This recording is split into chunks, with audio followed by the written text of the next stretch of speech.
Habari, kwa majina naitwa Tatu Hassan. Niko hapa kwa ajili ya kuelimisha madhara ya kuvaa nguo mbichi na viatu vibichi. Kama ndugu zangu, napenda kuwaelimisha viatu vibichi vina madhara. Utanashati na umaridadi uficha umaskini. Kwa hiyo pendeza, vaa vizuri, uonekane, uwe na muonekano mzuri. Tunakuja kwenye madhara ya kutumia vitu vibichi kwenye miili yetu sisi wanadamu.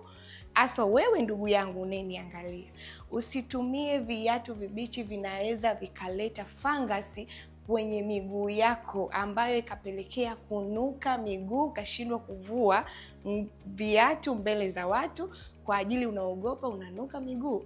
Na pia kuvaa nguo mbichi inaweza kusababisha fangasi ya ngozi yako na kuleta infection mbalimbali, kutoka malengelenge.